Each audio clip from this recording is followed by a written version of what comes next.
Well, I'll tell you, Tormolen, for such a young player, he's got field awareness. He knows where that defense is. He knows who to run away from to set up, and that's a tough throw running left and throwing in that direction when you're a right-handed quarterback and just a little bit too tall. He's a big kid, Tormolen 6'1", about 150, 160 pounds. Second down and 10 for the Beat Diggers at their own 35-yard line, down by 11 with 3:15 to go in the game. Tormolen, again, a 5-step up, looking to throw, sets up to the sideline, caught by Hanson at the 43, breaks it to the 50. He's still on his feet inside the 50, and he's knocked out of bounds towards the water coolers at around the 46-yard line. Excellent delivery there by Tormolen. It's a gain of close to 20 and a Beat Digger first down.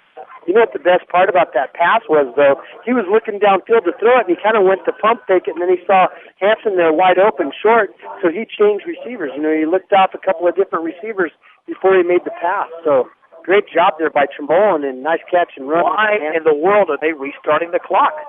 He went out of bounds. And I think they're wondering about that on the Beat Digger sideline. I don't know what's going on. You go out of bounds in high school football, you don't restart the clock. That's atrocious. First and 10 from the Wray 45-yard line. Tormolen, the throw, pressure coming, has to get rid of the football, rolls to his right, escapes pressure, along the sideline, incomplete. And they're looking for intentional grounding, and they're going to get it. And there's 2 flags. There was nobody out there, and it's not the same as in pro football where if you're outside the tackle box, you can throw it away. There has to be somebody in the area. So there's going to be a loss of down as well.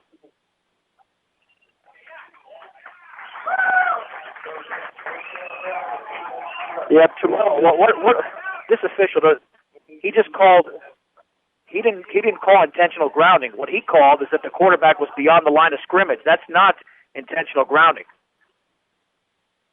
Jeez. Yeah, we know it's lost. They did that right. That's horrible. I'm sorry. That's not intentional. He called the quarterback beyond the line of scrimmage. Either way, it's a penalty. But if you're at this level and you're a professional, you've got to do this correctly. Second down and 15 for the Beat Diggers at midfield. That drives me insane. First of all, they restart the clock after the play goes out of bounds, and they've done that twice in the fourth quarter. From midfield, second and 15. 2 receivers split each side, hand off to Seawald, left side at the 45-yard line, still on his feet to the 40, carrying defenders. He's got a first down to the 35. It's a gain of 15 before Jared Keir made the tackle. Bruce just going right back to that running game that they love so much and picking up some nice yards, but it sure takes a lot of time off the clock. Yeah, there's 2.5 to go in the game. The Beat Diggers with 1 timeout. There they restart the clock, and that makes sense. The ball was in the middle of the field. This is a passing situation for Tormolen. On first and 10 for the 35. Back to throw. Looking, throwing, heaving it up the right sideline, and that's going to be out of bounds. Kukas was double covered at the 6-yard line. Second down and 10. That's actually a smart throw. If you have nothing there, and you're sitting in the pocket, and the Beat Diggers are doing a pretty decent job of protecting Tormolen, you got to throw that away and work for the next play. Hey, you just said a real good positive there. Tormolen has had some time to throw the football on those straight dropbacks. Second down and 10 from the Wray 35-yard line. Wray leads 42-31. 2:16 to go in the game. This is the Beat Diggers' final gasp. 1 in the backfield. That is Seawald. Tormolen back to throw. Pressure coming out to his right. It's dropped by Rosenbrock at the 34.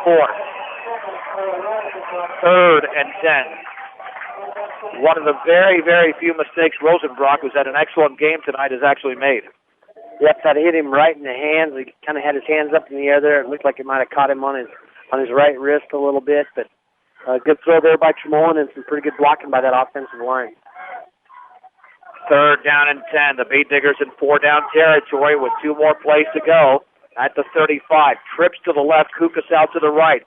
Tormolen rolls to his left. He's got time. He wants to set, throws along the sideline. Pass is caught right at the stick. Close first down, but it gets short of the first down.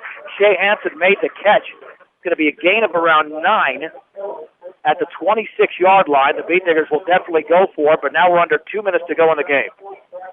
Yep, again, rolling to the left and throwing across his body, but a pretty accurate throw. It was a little bit low. Hanson did a good job of scooping that thing up, but the Gray Eagles were right there to hit him in the back and throw it out. Let's see if they give Seawald. They do. Seawald right up the middle, and I don't think he's got it. He was hit right at the line of scrimmage. I think he's been stopped. I don't think they're going to even measure this. Wray has the football. Seawald was wrapped up by the middle of that Wray defensive line, and the Eagles have stopped the Beat Diggers with 1:36 to go, and the Beat Diggers will go down to defeat tonight at Wray. Well, that was a tough one right there. The Diggers tried to run that trap up the middle, and Ray's just done a good job of blitzing that A gap and shutting down the mid-game with the fullbacks tonight.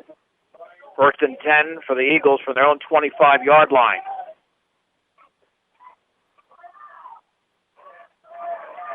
Lacine is going to hand it up, right up the middle. He handed it off. Looked like that was Willard. Austin Willard, the fullback, gaining a couple of yards. Joe Rosenbrock made the play, along with Skyler Seawald. 2nd down and 8. The Eagles will improve to 3-0. Beat Diggers got over the hump twice, with leads of 17-14 and 31-28, but couldn't take care of business in the 4th. On 2nd and 8, there's a deep handoff, or no, it's going to be kept by Blasine. I think he wanted to give it to Ryan, but instead, he's going to be sacked way back at the 22 for loss of 5. One more play to be run by Wray.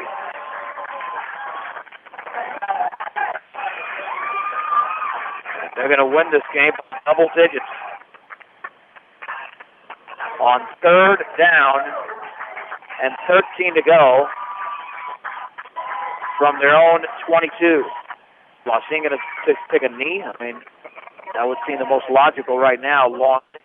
Blasine is back to throw, but he's not going to throw the football. Quarterback draw, then he's going to be taken down right at around the line of scrimmage. Rosenbrock and Hefner, check that Seawald right there. And the Wray Eagles have won the game tonight at home over the Brush Beat Diggers, 42-31. Let's take a break and come back with the game recap on 1010 KSLR and KSLR.com.